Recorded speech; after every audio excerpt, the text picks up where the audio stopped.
بسم اللہ الرحمن الرحیم۔ السلام علیکم، ویلکم ٹو مائی چینل۔ امید کرتی ہوں آپ سب خیریت سے ہوں گے۔ توبہ کا دروازہ ہر وقت کھلا ہے۔ آج میں آپ سے ایک عظیم سبق آموز واقعے پر بات کروں گی جو ہمیں اللہ تعالیٰ کی بے پار رحمت اور توبہ کی اہمیت سکھاتا ہے۔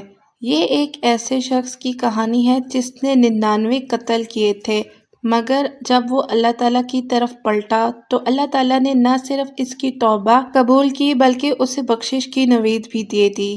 یہ واقعہ ہم سب کے لیے ایک پیغام ہے کہ چاہے ہمارے گناہ کتنے ہی بڑے کیوں نہ ہوں، اگر ہم خلوص دل سے اللہ تعالیٰ کی طرف رجوع کریں تو اللہ تعالیٰ ہمیں معاف کرنے کے لیے تیار ہے۔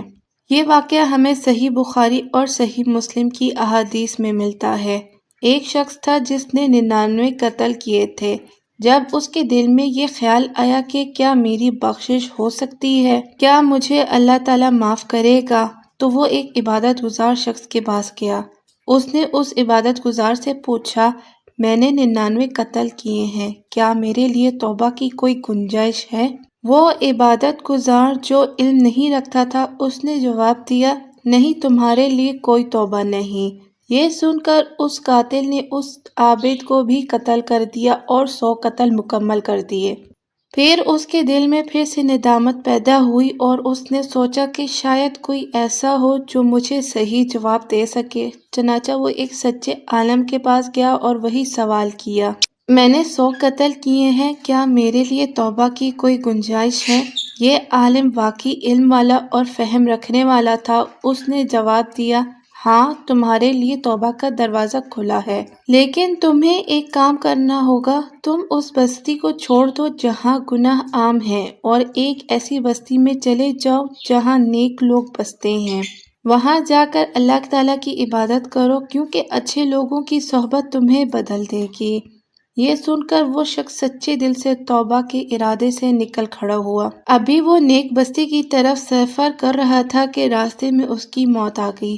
اب رحمت اور عذاب کے فرشتے آپس میں جھگڑنے لگے کہ یہ شخص جنت میں جائے گا یا جہنم میں۔ اب رحمت اور عذاب کے فرشتے آپس میں جھگڑنے لگے کہ یہ شخص جنت میں جائے گا یا جہنم میں۔ عذاب کے فرشتوں نے کہا، یہ شخص 100 قتل کر چکا ہے، یہ جہنم کا مستحق ہے۔ جبکہ رحمت کے فرشتے کہنے لگے، یہ شخص توبہ کے ارادے سے نکلا تھا اور اللہ تعالیٰ کی طرف بڑھ رہا تھا، لہٰذا یہ جنت کا مستحق ہے۔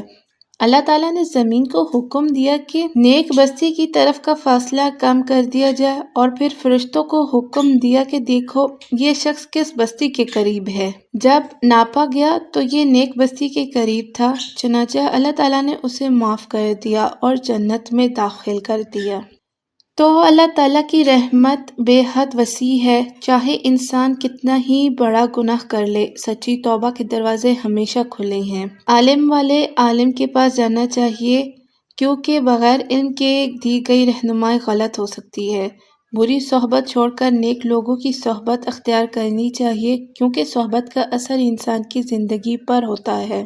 اگر انسان سچے دل سے توبہ کر لے اور اللہ تعالیٰ کی طرف بڑھنا شروع کر دے تو اللہ تعالیٰ اس کے لیے آسانیاں پیدا کر دیتا ہے۔ آخر میں بس اتنا کہنا چاہوں گی کہ یہ واقعہ ہمیں سکھاتا ہے کہ ہمیں کبھی اپنی توبہ سے مایوس نہیں ہونا چاہیے۔ اگر 100 قتل والا معاف ہو سکتا ہے تو ہم کیوں نہیں؟ اگر آپ بھی اپنی زندگی میں کوئی گناہ کر بیٹھے ہیں تو آج ہی اللہ تعالیٰ سے سچی توبہ کریں اور استغفار کو اپنا معمول بنائیں۔ اللہ تعالیٰ ہمارے گناہوں کو اللہ تعالیٰ کی رحمت اتنی وسیع ہے کہ وہ بندے کو کبھی مایوس نہیں ہونے دیتا۔ حضرت موسیٰ علیہ السلام کی قوم میں ایک ایسا شخص تھا جو 40 سال تک مسلسل گناہ کرتا رہا۔ وہ نہ تو اللہ کے احکامات پر عمل کرتا تھا، نہ نماز پڑھتا تھا اور نہ ہی اپنے اعمال کی فکر کرتا تھا۔ پھر ایسا ہوا کہ اللہ تعالیٰ نے بنی اسرائیل پر ایک ایسا قحط نازل کر دیا، بارش نہیں ہو رہی تھی، کھیت سوکھ رہے تھے، مویشی ہلاک ہو رہے تھے اور لوگ بھوک اور پیاس کی شدت سے تڑپ رہے تھے۔ حضرت موسیٰ علیہ السلام نے اللہ تعالیٰ سے دعا کی، یا اللہ ہماری حالت پر رحم فرما، ہمیں بارش عطا فرما۔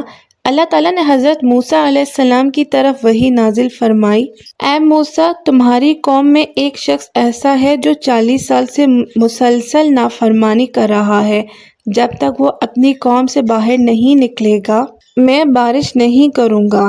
حضرت موسیٰ علیہ السلام نے قوم کو جمع کیا اور فرمایا، اے بنی اسرائیل، تم میں ایک ایسا شخص ہے جو 40 سال سے مسلسل گناہ کر رہا ہے، جب تک وہ ہم سے الگ نہیں ہوتا اللہ تعالیٰ ہم پر رحم نہیں فرمائے گا۔ یہ سنتے ہی وہ گنہگار شخص خوفزدہ ہو گیا۔ اس نے سوچا، اگر میں سب کے سامنے نکل گیا تو میری رسوائی ہو جائے گی، اگر میں نہ نکلا تو بارش نہیں ہوگی اور سب مجھ پر لعنت کریں گے، اللہ تعالیٰ کے سوا اب میرا کوئی سہارا نہیں۔ یہ سوچ کر اس نے اپنے چہرے کو کپڑے سے چھپایا، سر جھکا کر اللہ تعالیٰ کے حضور گڑ گڑایا اور دل سے توبہ کی، یا اللہ، میں 40 سال سے تیزی نافرمانی کر رہا ہوں مگر تو نے کبھی مجھے رسوا نہیں کیا، اب میں شرمندہ ہوں، سچی توبہ کرتا ہوں، مجھے معاف کر دے۔ ابھی اس نے دعا مکمل بھی نہ کی تھی کہ اچانک آسمان پر بادل چھا گئے اور زوردار بارش ہونے لگی۔ حضرت موسیٰ علیہ السلام کا اللہ تعالیٰ سے عرض کیا، یا اللہ، وہ شخص تو ہماری قوم سے نکلا ہی نہیں، پھر بارش کیسے نازل ہو گئی؟ اللہ تعالیٰ نے فرمایا، اے موسیٰ، جس کی وجہ سے بارش رکی تھی اسی کی توبہ کی برکت سے بارش نازل کر دی گئی۔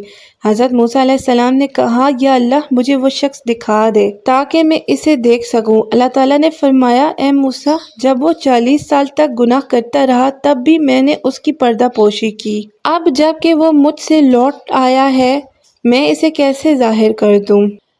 رسول پاک صلی اللہ علیہ وآلہ وسلم نے فرمایا، اللہ تعالیٰ اپنے بندے کی توبہ کو اس وقت تک قبول کرتا ہے جب تک اس کی روح خلق میں نہ آ جائے۔